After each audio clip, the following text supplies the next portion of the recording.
Salut à toutes, salut à tous, c'est Psycho et Mazo. Yo, On se retrouve aujourd'hui pour une vidéo de deck profile, ça sera le deck Chaos Dragon. Et on a le plaisir d'avoir un petit invité aujourd'hui. salut à tous. C'est Para qui a accepté de faire un petit peu la vidéo avec nous parce que voilà, on avait envie de faire la vidéo avec un mec sympa, puis voilà, comme il s'y connaît, voilà. On va faire la vidéo avec lui. Donc comme je le disais, on va vous présenter un petit peu la version. Bon, c'est une version un peu basique, on a fait quelques petites retouches. Euh, Quentin, vas-y, si t'es chaud. Pour Pour la la deck deck. compo. Ouais, vas-y.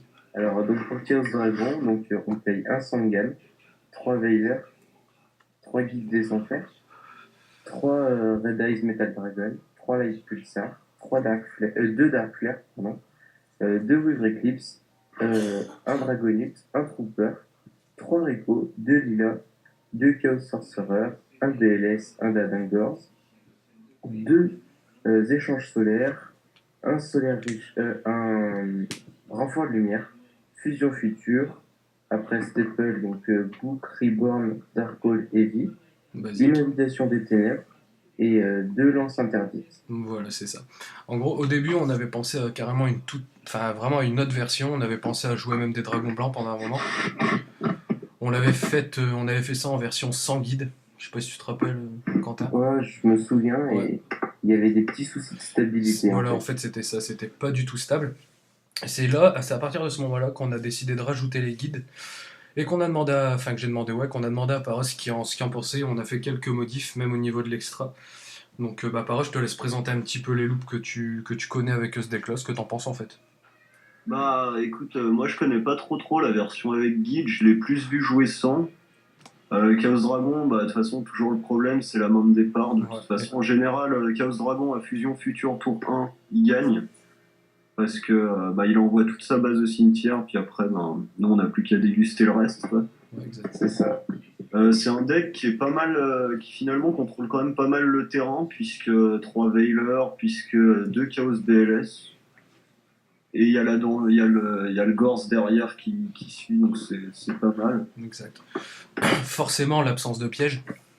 Ouais. Bah, il y a aussi ça, mais ça gêne en rien vu que la puissance de frappe est immense, quoi. Avec ce deck, en général, le duel dure pas vraiment très longtemps et Que ça soit dans le bon ou dans le mauvais sens en fait. c'est ça, c'est un peu dangereux du fait que ben si on, enfin, c'est vrai que quand on a notre BLS ou notre Pulsar qui se prend warning, ça fait toujours chier, mais Mm. bon. Et justement, à la base, on a mis des typhons en side parce qu'on jugeait pas utile, ouais, de mettre des typhons dans le main deck, vu Rico, vu Lila. Ouais, Ricolina, quoi. Lila permet de péter une MP. Bon, après, tant qu'elle reste sur le terrain, si je me trompe pas, c'est à chaque tour, tu dégages 3. Bah, la Ouais. force de Chaos Dragon, c'est aussi plus tu vas avoir un cimetière Mm. conséquent, plus ton deck il va être rapide et Ouais. violent, quoi. Donc c'est vrai que Ouais. ça aide aussi à la stratégie, quoi. Faut bien gérer son truc. Tout dépend si on a la chance de psycho ou pas. Parce Ouais. que alors lui, il peut avoir un cimetière de 40 cartes, mais il va avoir 40 dark. Ah non, mais c'est fou, c'est fou. Même avec les pierres feuilles ciseaux de tout à l'heure, c'était abusé. J'ai dû perdre 15 fois d'affilée. Ouais, c'est à peu près ça, Ouais, ouais. c'est ça. Et ouais, donc une carte que moi à la base j'aurais pas forcément joué, mais qui s'avère franchement pas mal, bah, c'est carte Trooper, mine de rien. Bah, se jouer à deux dans les compos classiques Chaos Dragon. En fait, c'est une carte double utilité. Si t'as besoin de meuler, tu meules 3 par son effet. Si t'as besoin de piocher, tu Tu le mets en pioches. défense. De toute façon, le gars va s'acharner dessus.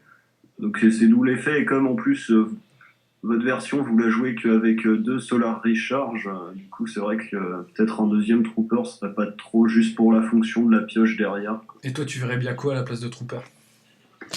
Non, justement, en mettre un Tu verrais deuxième. bien quoi, justement, ouais, pour rajouter Trooper, tu t'enlèverais quoi? Bah, je suis pas méga fan du Dragonaut, mais c'est vrai que ça peut faire une bouffe gratos pour Red Eyes Pour Red Eyes, ouais.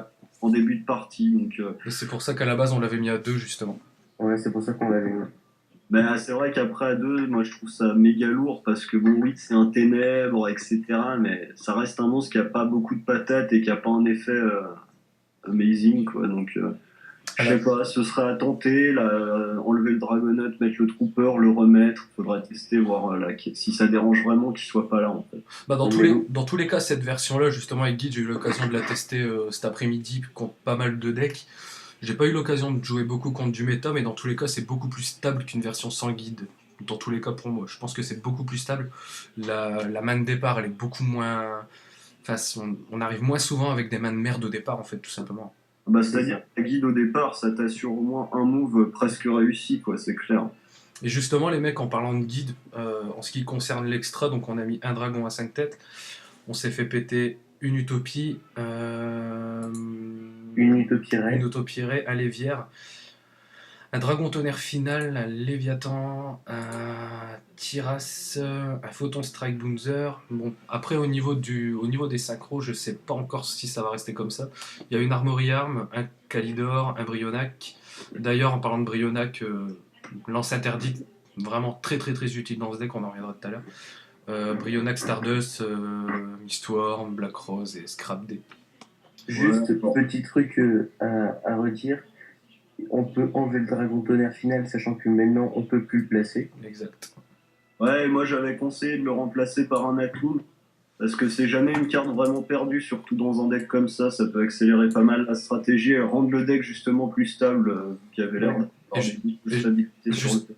justement, par si tu pouvais expliquer un petit peu la loupe par rapport à Atum, comment tu l'as joué. C'est-à-dire, dès qu'on a un pulsar au cimetière, on fait atout derrière, on va chercher un Red Eyes, on le met en défense, bon ok, jusque-là il va avoir 0-0, on ramène un pulsar. Le truc, c'est que Red Eyes, dès qu'il va aller au cimetière, il retrouve sa puissance, c'est-à-dire dès que Pulsar quittera le terrain, on ramène le Red Eyes, il aura ses 2008 de patate et son effet. Donc ça Légèrement, ouais. de meuler un peu le deck et d'accélérer vraiment le combo et d'éviter de se taper un Red Eyes en main alors qu'on a un terrain vide aussi, parce que c'est un des problèmes du deck, quoi. Pour du presque gratuit, on va dire. Oui, c'est complètement gratuit, surtout qu'après on fait, faudrait vous trouver une place pour faire Gaïa Dragon, et comme ça après sur Atum on met Gaïa et ça nous assure un bon gros dommage par la suite, donc c'est assez gratos, quoi. À mon avis, pour Gaïa Dragon, il y a moyen qu'on vire Mistworm, parce que Mistworm, avant de le placer, à mon C'est avis, ça. c'est ça le seul synthoniseur, c'est Veiler. Autant placer des dragons, quoi, de toute façon, toujours pareil, quoi. Pour avoir le souci que si on fait un scrap et qu'il se fait défoncer, ben, on peut le ramener si on en a besoin, quoi. C'est ça. Si ça qui est fort avec le Stardust, le Black Rose et le scrap, quoi. Et je voulais avoir aussi votre avis sur une autre carte, c'est sur Allure of Darkness. Voir s'il faut absolument la jouer, si elle peut être remplacée soit par du staple, soit par une carte qui pourrait être vraiment utile dans le type de deck là en fait. Ben, moi, je pense que dans ce deck-là, elle a son importance. Après, c'est toujours pareil, quoi. Il faut vraiment avoir déjà en main un Dark qu'on peut virer sans aucun souci. Puis avec Parce les. que, Ouais, parce qu'avec la chance que tu te traînes, par exemple, si c'est pour que tu chopes deux pulsars et que tu vires toute ta main au cimetière, c'est un peu chaud. là je suis d'accord. Peut-être aussi à jouer à partir du moment où on a minimum un dark dans la main. C'est ça. Un Dark que l'on peut, duquel on peut se séparer. Ah, soit un chaos, soit le dad, quoi, en général, de toute façon. Soit un dark flare derrière. Ouais, sachant que le dad. Sachant que le dad il est pas. Pour moi, à la base, voilà, il est fait pour être joué. Enfin, il est vraiment utile dans ce deck, mais mine de rien, il est pas si facile que ça à poser. Maintenant, tu le sors quasi jamais. En plus de deux, t'en as pas réellement besoin entre nous. Et puis, de toute façon, bah voilà, c'est pour ça, enfin, vous jouez que deux échanges solaires, donc c'est toujours pareil. Votre deck, à défaut de meuler, il faut quand même piocher des cartes pour accélérer aussi les combos, donc, et pour pas meuler les BLS et les chaos. Donc Allure, elle est juste indispensable, quoi, dans ce deck. Pour moi, surtout que tu joues quand même pas mal de Dark. Au pire, si t'as deux tours guide en main, même virer un tour guide, quoi, tu t'en fous, quoi. Tu vois, Ouais. Ouais. Tu voudrais virer un tour guide pour ajouter un échange en fait. Non, non, non. non, c'est pas ce que je dis, c'est par exemple si t'as deux guides en main dans Ouais. ta main de départ, bah, et si t'as Allure, bah tu joues Allure, puis tu peux bannir un de Puis tes puis tu bannis un tour guide. juste ça te fait piocher deux et ça te donne sûrement plus de possibilités de jeu pour tes combos derrière, quoi. Et justement, toi, Paroc, qui disait que le dad n'était pas forcément utile ou dans tous les cas nécessaire au deck, donc toi, tu virais à la limite le dad. Non, bah non, honnêtement non, parce que sinon, Weaver Eclipse, t'as plus de cible en fait, t'as juste tes Mhm. Red Eyes, et si les Red Eyes sont passés, comme c'est le truc qui tourne le plus dans le deck, il te reste plus de dad. Donc ça fait une cible Wyvern, ça te fait une carte à bannir avec Allure of Darkness, puis ça te fait toujours un gros monstre très très fort si jamais tu peux le placer, quoi. Donc je dis pas qu'il est à enlever, c'est juste que de toute façon, faut pas avoir de peine à s'en séparer, quoi, surtout en fait. C'est ça. Mais tu me dis plus de cibles pour Eclipse, c'est ça?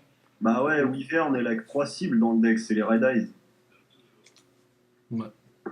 Donc c'est-à-dire, t'arrives vite, tu sais, t'en as que 3, donc t'arrives vite à plus en avoir. Donc c'est-à-dire, si en milieu de partie tu topes une Wyvern et que t'as plus de Red Eyes et que tu joues plus d'Ad, bah t'as plus de cibles. Donc du coup, c'est chiant, quoi. Surtout que, voilà, quoi. C'est un peu casse-couille. Donc, Exact. à propos du deck, là, j'avais une petite question pour toi, Clara. À propos du loop, je ne sais pas, il y a des gens qui me disent que c'est possible, d'autres que non. C'est que Red Eyes Pulsar sur le terrain, il n'y a rien au cimetière, il y a Dark Hole. Est-ce que effet Pulsar se fait sur Red Eyes et Ouais. Red Eyes permet de ramener Pulsar? Alors en fait, si c'est pas ton tour, enfin voilà, t'as la situation, ton adversaire active Darkhold, donc tes deux monstres partent au même moment. Et l'activation de l'effet de Pulsar est dans le cimetière. Donc au moment de l'activation de Pulsar, Red Eyes est dans le cimetière. Donc t'as une cible. D'accord. Donc c'est faisable. Donc tu ramènes Red Eyes. Et à ton tour, Red Eyes ramène très facilement Pulsar. Hein. Ça y a Donc, pas de souci. donc ça veut dire que Trou Noir, enfin en gros, Pulsar et Red Eyes à 200 loups. T'as ta machine à laver, elle est monstrueuse. Ouais, il fait trop de bruit. Et donc ça veut dire que si on est dans l'hypothèse où Red Eyes et Pulsar sont sur le terrain, ils se mangent Trou Noir, ils reviennent. Bah, c'est-à-dire, t'as l'effet de Pulsar qui s'active dans le cimetière et pas sur le terrain. C'est ça qui fait que tu peux bénéficier de l'effet de Pulsar. D'accord, ça marche. Et en ce qui concerne le deck, par si tu avais des modifications à proposer, si tu... Bah moi, déjà, c'est les lances aussi.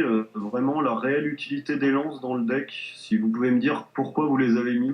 Alors en fait, on a mis les lances justement parce que on voulait éviter les magies et pièges à la base déjà sur nos bourrins en fait, parce qu'on s'est quand même rendu compte qu'on se mangeait pas mal de pièges et que ça cassait pas mal de nos loops. Et mine de rien, en jouant lance, je me suis bien rendu compte que c'était quand même que ça pouvait quand même sauver pas mal, parce que je crois que ça m'a fait gagner 3 ou 4 fois. C'est juste un exemple.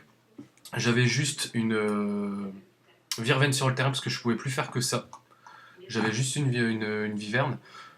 J'ai fait une lance sur le monstre adverse, c'était un Brionac. Le Brionac est tombé en dessous de la Virven, il avait déclaré son attaque et le Brionac s'est direct barré au cimetière. Et mine de rien, pour moi, Forbidden Lance c'est une carte qui se joue autant en magie qu'en piège, tu vois ce que je veux dire? Ah ouais, je vois bien.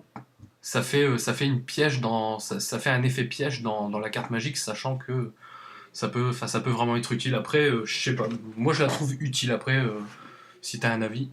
Le problème, c'est que, tu vois, comme tu dis, tu peux aussi bien la jouer en magie qu'en magie rapide. Donc, du coup, en la posant, le problème, c'est que faut que tu te dises que contre un Chaos Dragon, l'adversaire a 3 typhons et un violent qui servent jamais. Mhm. Et donc, le gars a forcément, au moment où tu vas poser ta lance, en typhon ou des merdes, tu vois. Et du coup, c'est vrai que oui, c'est une carte qui est très très forte, que j'aime beaucoup. Mais c'est vrai que du coup, là, si tu lui donnes gratuitement des sites pour ses typhons, je trouve ça un petit peu dommage, quoi.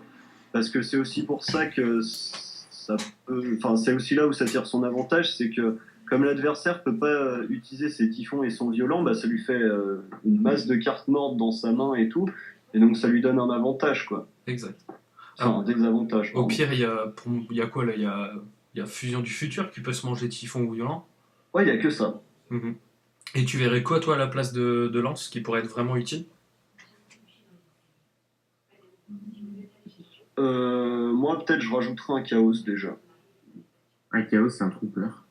Un chaos, et puis je mettrai un troisième échange solaire, mais c'est vrai que t'as pas assez de cibles, donc pourquoi pas une lila en plus et un échange solaire en plus. Parce que là, je te dis, la Lila, étant, pour moi, jouer à 3 c'est jouer un petit peu trop gros. Après, je sais pas ce que t'en penses, jouer à Lila à 3 ça fait un petit peu énorme. Rajoute un Ouais. chaos, tu parles d'un sorcier. Ouais. Ouais. Moi, là-dessus, je suis d'accord sur le chaos. Moi. Il faut aussi se dire que ton deck, si tu me le décartes, c'est toujours le même truc. Donc ouais, 3 lilas, c'est cool, enfin, c'est bien, mais si tu joues à 2, c'est bien aussi, mais si tu meules les deux, c'est pas très intéressant, quoi, derrière. Donc tu jouerais 3 Lila et 3 sorciers du chaos. Ouais. Ouais, et pour Et moi, je trooper, dirais... on le laisserait à un. Bah, c'est-à-dire, là, vu comment je vois le truc, en fait, il faut virer les deux lances et le Et le Dragonite, tu mets une troisième Lila, un troisième échange solaire et un troisième Trooper. Pour moi, ce serait. Et un troisième Chaos, pardon. Ouais, c'est ça. Tu mets un Chaos, une Lila et un échange en plus. Et ça ferait bien, je pense. Après, à voir au niveau de pareil, de la main de départ et de la stabilité, voir si ça correspond bien aussi. Bah, je pense que tu auras plus souvent un Seigneur Lumière et un échange solaire en main, donc rien de bien dégueulasse quoi, en fait. Tu auras 2 cartes au cimetière gratuitement, tu feras plus de au cimetière, tu piocheras 2 en plus, donc je pense pas que ce soit vraiment crade, quoi. Parce que les Rico, mis à part que ça pète une carte, au pire tu t'en fous, tu le défausses, ça te fait piocher quoi. Ouais, exact. Et les Veilers, toujours à 3. Ouais, ça c'est indispensable. Actuellement, dans le format, sachant que tu vas craindre les Wind-Up, tu vas craindre les Inzectors, les Rabbits, Veilor, c'est indispensable. Honnêtement, à 3, c'est obligatoire, quoi. Et donc, pour parler un petit peu du dernier, de ce qui reste au niveau du deck, en ce qui concerne le side, que ce soit à toi, Alon, que ce soit à toi ou à Para, vous mettriez quoi en side? Justement pour contrer le méta en fait. Alors, il faut savoir qu'en premier temps, le gars qui joue contre Chaos Dragon, il va enlever ses typhons en fait de son deck. Parce que c'est des cartes mortes pour lui. Donc moi je mettrais 3 décrets royales si tu joues contre un anti-méta ou ce genre de truc. Décret royal, tu peux me la dire en anglais? Royal Decree. Tout con, ouais. Pour moi, c'est une bonne carte. Ça va être, tu mettrais 2 démons jumeaux pour contrer Dark World. Parce que tu peux pas te permettre de jouer Fissure au Macrocosmos, alors je jouerais 2 démons jumeaux. Et tu le dis comment pareil en anglais que je recherche un peu sur Dueling? Gemini Imps. Alors Gemini Imps, attends, il faut que je les trouve. Et du coup, Chris avait une question.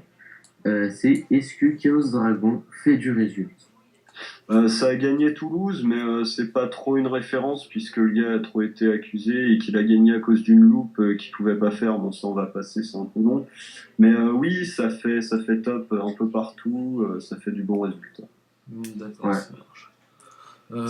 C'est un deck qui est reconnu justement à cause de son efficacité. Tu vois, c'est clair que c'est pas un deck méga stable. Le problème, c'est que si le gars a une bonne sortie en 2 tours, le match il est réglé et que le gars il joue Inzector, Dino Rabbit, anti-méta, tu vois, derrière, ça change pas. Si le gars il a Fusion du futur ou qu'il a une grosse main de port et qu'il te met Red Ice Pulsar tour 0, tu peux rien faire, quoi, tu vois. Parce qu'après, même tu lui mets un torrentiel dans sa gueule, bah t'as Red Ice qui revient, tu lui mets un trou noir, il y a Red Ice qui revient, tu vois le truc. Le truc qui fait chier. Ouais, le truc qui fait qu'en sorte ton terrain est toujours blindé si t'as une main de départ correcte. Bah, sans dire blindé, t'as au moins un Red Eye. Donc reprendre l'avantage du terrain quasi à chaque fois, parce que 2008 pour le méta c'est beaucoup. Non, c'est quelque chose d'efficace. La seule carte utilisable que les gens ont trouvé à sider contre, c'est Voleur d'esprit sous le Taker. Ça, c'est le truc où tu cibles un monstre adverse, tu le détruis et tu donnes 1000 à l'adversaire.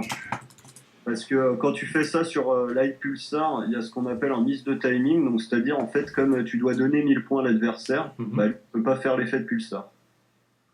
C'est-à-dire, tu peux expliquer un petit peu plus en... Bah, t'as Pulsar sur le terrain avec une cible au cimetière, tu vois. Ouais. Tu fais sous le Taker, donc en gros tu détruis le monstre que tu sélectionnes, donc Pulsar va au cimetière. À ce moment-là, tu dois activer son effet. Ouais. Mais tu peux pas, parce que tu dois gagner 1000 avant, puisque la carte magie doit se résoudre, et ça peut pas créer de chaîne. Donc du coup, ton Pulsar, tu peux pas faire son effet.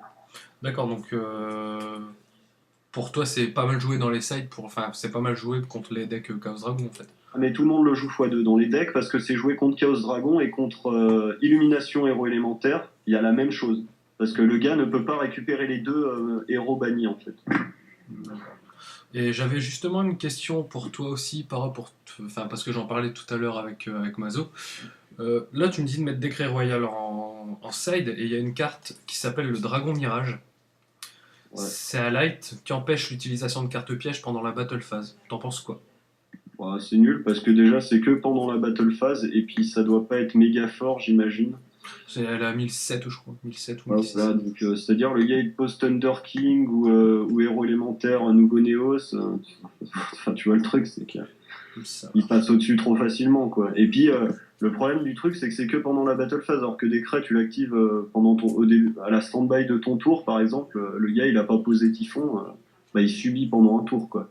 D'accord. Et Décret a joué contre quel deck exactement? Héros, Rabbit, Anti-Méta, ce qui va jouer une grosse strapline en fait. Gravekeeper, enfin, D'accord. qu'est-ce Ok. qu'il joue? Enfin voilà, tu vois, quand même des bons decks du méta quoi. Ça marche. Sinon, vous avez quelque chose à rajouter, les mecs, par rapport au deck, par rapport si vous avez un truc à dire, n'importe quoi. Par rapport à la structure du deck aussi, là, sachant qu'on a rajouté du side, qu'on a modifié un peu le main deck. Bah, moi, personnellement, je trouve que nous avons eu d'excellents conseils déjà. Ouais, tu m'étonnes, je suis complètement d'accord. Merci Para d'être là d'ailleurs. Ouais, un grand merci à toi. Et ben, Je crois qu'on va en rester là. Dans tous les cas, si ceux là qui sont en train de regarder la vidéo, si vous avez des questions, si vous avez aussi des avis justement par rapport à ce qu'on aurait pu dire, par rapport à la structure du deck, donc là vous l'avez sous les yeux, le deck complet, et refait par rapport à ce qu'on vient de dire. Surtout n'hésitez pas à poster des commentaires, à faire tourner un petit peu et qu'on en débatte un petit peu pour voir ce qu'on peut faire. Et puis si ça fait du résultat, eh ben, on sera content. c'est ça. Voilà, donc nous on vous dit peace YouTube et on se retrouvera la prochaine fois pour une autre vidéo. Et encore merci à Para de nous avoir accompagnés pour cette vidéo là, quoi. C'est cool. Vous en prie les mecs. Allez, ciao YouTube. Salut!